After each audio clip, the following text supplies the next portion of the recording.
mencoba mendekatimu, mendekati indahnya dirimu, dirimu yang hadir di mimpiku.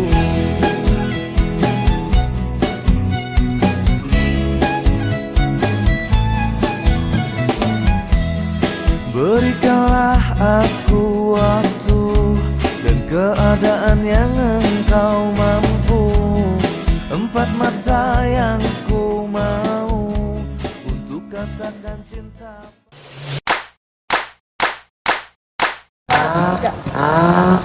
Tahu nggak sih guys, UMKM itu nyawa ekonomi kita? UMKM ialah singkatan dari usaha mikro, kecil, dan menengah. UMKM adalah usaha produktif yang dilakukan oleh individu ataupun badan usaha. UMKM ini bukan bagian dari anak ataupun cabang-cabang perusahaan besar. UMKM kegiatan usahanya itu dikelola oleh individu untuk menghasilkan barang ataupun jasa dengan skala usaha yang kecil. Jenis-jenis UMKM yang pertama ada usaha mikro. Usaha mikro adalah usaha dengan kekayaan bersih paling banyak sebesar 50 juta dan omset paling banyak sebesar 300 juta. Jenis usaha yang kedua yaitu usaha kecil. Usaha kecil yaitu usaha yang memiliki kekayaan bersih lebih dari 50 juta sampai dengan 500 juta dan memiliki omset lebih dari 300 juta sampai dengan 2,5 miliar. Jenis UMKM yang ketiga adalah usaha menengah. Usaha menengah adalah usaha yang memiliki kekayaan bersih lebih dari 500 juta sampai 10 miliar dan omsetnya lebih dari 2,5 miliar sampai dengan 10 miliar. Dan UMKM itu merupakan tulang punggung ekonomi negara Indonesia loh guys. Kenapa tuh kak? Dikarenakan UMKM itu menyerap tenaga kerja, mendorong inovasi, serta menggerakkan ekonomi kerakyatan.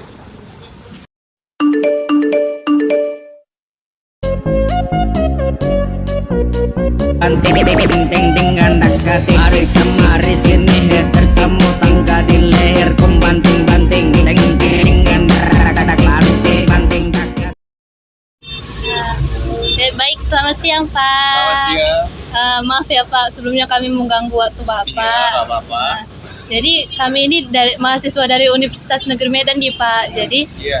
1 bulan yang lalu kami tuh ada mata kuliah tentang pengantar manajemen nih Pak. Iya. Jadi kami dikasih tugas nih dibagi kelompok. Jadi kami ini dari kelompok 5 Pak, kelas akuntansi C. Iya. Jadi kami ini disuruh sama dosen kami melakukan tugas untuk mini riset UMKM Pak. Iya. Nah, sebelumnya kami bisa nggak Pak nanya-nanya seputar UMKM tentang Bapak gitu Boleh. Pak? Nah, Bagaimana abang kepikiran untuk membuat usaha ini? Karena zaman sekarang ini lapangan kerja itu susah ya di Medan ya. Untuk di kota Medan ya, nggak tahu di kota-kota lain. Dengan biaya kebutuhan yang banyak, kayaknya nggak balance lah gitu untuk kebutuhan sehari-hari. Apalagi kebutuhan hidup sekarang itu ekonomi juga lagi susah-susahnya. Terus yang poin kedua, itu poin pertamanya, poin keduanya lebih bebas berkreasi lah, bebas berkreasi. Satu lebih freedom, terus apa lagi ya, poin ketiganya ya untuk income yang nggak terbatas, sudah itu aja. Pertanyaan selanjutnya, bagaimana abang menjalankan usaha ini agar bisa tetap berjalan dan berkembang? Satu ya, untuk keuangannya ya memang harus ekstra manajemen ya, manajemen keluar masuk duitnya, marketnya seperti apa, kita juga harus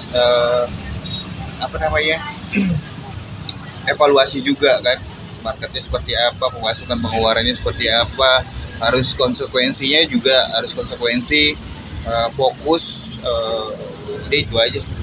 Memang abang mengalami tantangan dalam menjalankan usaha ini, apa yang cara yang abang lakukan untuk menghadapi tantangan tersebut? Tantangan apa dulu nih? Soalnya tantangannya banyak sih.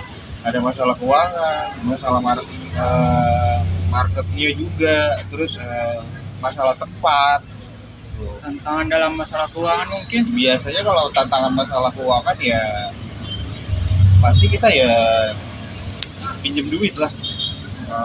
Untuk biar usaha itu bisa berlanjut terus kan. Karena kan memang usaha itu nggak selamanya lancar kan, pasti ada up and down-nya, ada. Kalau misalnya ya itu aja. Tantangan apa lagi? Kalau tantangan dalam tempat bang, Kalau tantangan dalam tempat ya pasti kita harus cari tempat yang ramai satu, yang kedua poin keduanya tempatnya juga harus strategis, yang ketiga biaya sewanya harus sepadan juga sama gadgetnya kita, gitu aja. Sebelumnya aku mau nanya Bang, ini udah berapa lama ya Bang UMKM-nya berjalan? UMKM-nya kita berjalan udah hampir setahun. Oh, Cuman kan hampir setahun itu ya gonta-ganti lah. Mana yang bagus, kayak misalnya jualan kayak begini tuh bagus ya lanjutin. Kalau misalnya jualan begini nanti di pertengahan tiba-tiba nggak drop ya pasti kan ada, ya kita pasti evaluasi inovasi. terus lah. Evaluasi. Oh, evaluasi. Kalau misalnya nggak bagus di stuck di situ aja ya kita harus ganti. Jadi berarti ada pelanggan yang lama sama pelanggan yang baru ya Bang? Ada. Jadi aku mau nanya nih Bang, gimana sih cara Bang mempertahankan pelanggan lama terus menarik perhatian pelanggan baru Abang? Sebenarnya kalau misalnya jualan itu hanya 2 poinnya. Satu, rasa, sama harus bersih. Karena kan orang tuh hampir semua orang suka yang namanya bersih kan, kebersihan kan. Sama Cuman menarik. ada sama satu yang menarik lah. Menarik, kebersihan, sama rasa. Paling yang utama tuh kebersihan. Berarti gimana sih cara Bang untuk mempertahankan kualitas produk yang Abang buat ini? Untuk mempertahankan kualitasnya kan semuanya kan udah ada strukturnya. Udah tinggal ikutin strukturnya aja. Kan udah saya buat apanya, penjabaran ini misalnya berapa gitu kan. Udah ada menu-menunya lah yang udah saya buat, terus saya kan udah tahu juga takarannya kan gitu kan. Jadi tuh rasa itu nggak berubah, sama kualitas produk yang kita produksi itu memang harus benar produknya harus bagus gitu. Kalau boleh tahu Pak, berapa sih modal Bapak dalam mendirikan usaha ini Pak? Kalau modal fluktuatif sih, kadang ya kalau modal gimana ya? Modal awal nih. Iya. Modal awalnya kemarin kita 20 juta. Tergantung usaha apa yang mau kita buka. Makanya kita sebelum buka usaha itu kita harus riset juga. Pengeluarannya berapa, produknya berapa, ya kan? Makanya sebelum kita buka usaha kita harus riset pasarnya gimana, ya kan? Terus cara memproduksinya seperti apa gitu. Pokoknya semuanya harus diriset, nggak bisa salah-salah kayak langsung kita punya duit nih 20 juta kita pengen buka usaha, nggak bisa gitu. Yang ada itu bunuh diri. Selanjutnya kalau dalam usaha mendirikan usaha ini, omset Bapak itu kira-kira dapat berapa? Kalau kotornya aja, kotornya omset kotor ya sebulan ya 10 lah, paling banyak 12. Kalau boleh tahu, Mas itu selalu mencatat transaksi yang masuk nggak dalam iya. laporan keuangan? Iya, keluar masuknya itu pasti saya catat karena itu selalu saya evaluasi setiap bulannya. Finally-nya itu ya setiap bulan pasti saya selalu evaluasi pengeluarannya berapa, masukannya berapa. Jadi saya tahu keuntungan saya berapa. Gitu kan. Udah.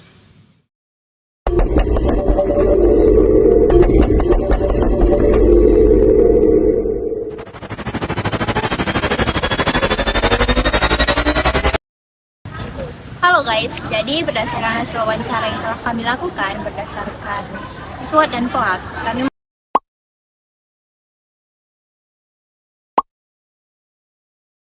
menemukan bahwa keunggulan usaha yang dimiliki oleh pelaku usaha yaitu ada 3. Yang pertama, pelaku usaha mengedepankan kebersihan. rasa, dan juga tampilan dari suatu produk. Setelah kami melakukan wawancara langsung ke tempatnya, memang terbukti bahwa tempat, rasa, dan juga tampilan dari produk yang dijual oleh pelaku usaha memang Dari hasil wawancara kami tadi, Bang Michael sebagai pelaku usaha bercerita kalau dia juga mengalami beberapa kesulitan dalam menjalankan usahanya, terutama kesulitan dalam hal keuangan, seperti kekurangan uang untuk modal awalnya. Dan bahkan bukan hanya kesulitan dalam hal keuangan, tetapi juga kesulitan dalam mencari lokasi yang strategis untuk dia berjualan. Lokasi dengan biaya sewa yang tidak terlalu tinggi. Jika dilihat dari analisis SWOT, masalah ini termasuk ke dalam weakness atau kelemahannya, karena kekurangan modal bisa menghambat usaha Bang Michael untuk berkembang dan sulit bersaing dengan usaha lain yang lebih besar. Baik, tantangan ataupun kendala yang dialami oleh pelaku usaha itu ada dua. Yang pertama itu ada keuangan, lalu yang kedua ada lokasi yang strategis. Di keuangan, ini di mana terjadi ketika pendapatan pelaku usaha di hari itu tidak mencapai target ataupun setengahnya, sehingga tidak bisa menutupi modal di keesokan harinya. Solusi yang diambil oleh pelaku usaha terkait dengan kendala ini ialah dengan mencari pinjaman untuk menutupi modal di keesokan hari. Lalu yang kedua ada lokasi strategis. Nah, kendala ataupun tantangan ini terjadi ketika di awal pelaku usaha ingin memulai usahanya. Pelaku usaha kebingungan mencari lokasi yang strategis sesuai rencananya dengan modal yang ia punya. Nah, solusi yang dipakai pelaku usaha untuk mengatasi kendala ini ialah dengan meriset seluruh tempat, lalu membandingkan dan mengambil harga yang paling terjangkau sesuai modalnya dan sesuai dengan rencana usahanya. Dan dari hasil wawancara kami berikutnya dapat disimpulkan bahwa untuk membuat dan menjalankan usaha ini, Bang Michael membutuhkan modal awal sekitar 20 juta. Modal ini digunakan untuk berbagai kebutuhannya, salah satunya yaitu untuk pembelian bahan baku, seperti buah-buahan, biaya operasionalnya sehari-hari, dan juga pembayaran biaya sewa lokasi. Berdasarkan hasil wawancara kami, dapat disimpulkan bahwa menurut pelaku usaha, awalnya karena sulitnya lapangan pekerjaan dan biaya hidup yang tinggi. Nah, dari sini beliau merasa bahwa pemasukan dan pengeluaran tidak seimbang. Dari sinilah muncul ide untuk membuka usaha sendiri karena lebih bebas berkreasi dan pendapatannya juga tidak terbatas. Hal ini dapat dikaitkan dengan POAK, yaitu planning atau perencanaan, yaitu merencanakan usaha sebagai solusi dari sulitnya lapangan pekerjaan dan biaya hidup yang tinggi. Kemudian actuating atau pelaksanaan, yaitu benar-benar melaksanakan rencana yang usaha yang telah direncanakan dan memanfaatkan peluang untuk lebih bebas berkreasi sekaligus mendapatkan pendapatan. Pelaku usaha juga selalu mencatat laporan keuangan. Catatannya ini dalam bentuk catatan keluar masuk kas. Nah, catatan ini akan dievaluasi setiap bulannya untuk mengetahui pemasukan, pengeluaran, serta keuntungan dan kerugian dari usaha tersebut. Hal ini dapat dikaitkan dengan POAK, terutama di bagian pengorganisasian. Nah, di sini pelaku usaha mengatur sistem pencatatan kas masuk dan kas keluar agar mudah dipahami. Selanjutnya, actuating atau pelaksanaan, yaitu pelaku usaha selalu konsisten mencatat transaksi. Nah, dan yang terakhir, controlling atau pengendalian, yaitu pelaku usaha selalu mengevaluasi setiap bulannya untuk mengetahui keuntungan dan kerugian dari usaha tersebut. Nah guys, jadi berdasarkan hasil wawancara kita dengan narasumber itu, ada 4 poin penting yang beliau sampaikan mengenai agar rencana usaha itu tetap berjalan dan berkembang. Yang pertama itu adalah extra management. Narasumber menjelaskan bahwa betapa pentingnya mengatur keluar atau masuknya uang agar keuangan usaha tetap berjalan dengan stabil. Hal ini bisa kita kaitkan dengan unsur controlling karena adanya proses pengawasan keuangan. Yang kedua adalah tentang konsekuensi. Narasumber menyebutkan tentang konsekuensi dalam menjalankan usaha. Hal ini menunjukkan adanya unsur planning, yaitu adalah perencanaan dengan mempertimbangkan resiko yang akan terjadi. Yang ketiga adalah fokus. Narasumber menjelaskan tentang fokus dalam menjalankan usaha. Hal ini bisa kita kaitkan dengan unsur actuating, yaitu adalah bagaimana kita menjalankan usaha dengan penuh keseriusan dan penuh konsentrasi. Yang keempat atau yang terakhir adalah market, yaitu adalah beliau menyebutkan tentang pemasaran yang harus dievaluasi ini juga merupakan bagian dari controlling karena adanya proses pengawasan tentang strategi pemasaran yang harus dilakukan. Nah, selanjutnya itu adalah narasumber menjelaskan bagaimana cara agar produk ini tetap kualitasnya itu terjaga, yaitu adalah dengan membuat takaran untuk setiap menunya seperti jus, smoothies, ataupun salad buah atau sayur. Dengan takaran yang tetap ini, rasa yang dihasilkan dari produk ini akan tetap konsisten dan kualitasnya itu tetap terjamin dengan aman. Hal ini bisa kita kaitkan dengan unsur controlling karena adanya pengawasan agar produk yang dihasilkan tetap sesuai dengan standar. Dari wawancara ini kita bisa belajar bahwa usaha kecil pun bisa menjadi lebih besar jika dikelola dengan baik dan penuh semangat. Semoga hasil wawancara ini dapat memotivasi kita semua untuk terus berkarya. Nah, bagi kami, wawancara ini merupakan pengalaman yang berharga untuk melihat langsung bagaimana UMKM dalam membangun usahanya. Jangan lupa membeli produk lokal anak bangsa seperti vegetable and fruits karena dengan membeli produk mereka berarti kita membantu perekonomian masyarakat. Sekian video UMKM kali ini, semoga bermanfaat. Sampai jumpa di lain waktu.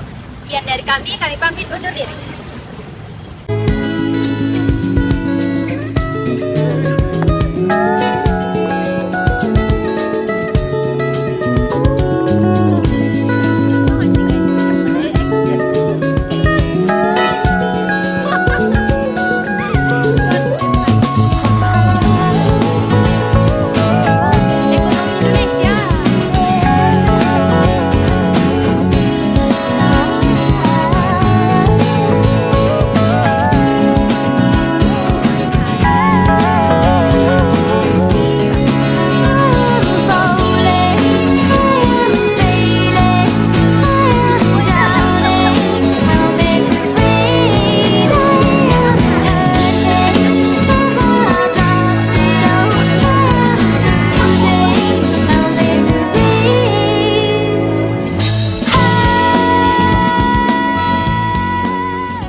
Cemburu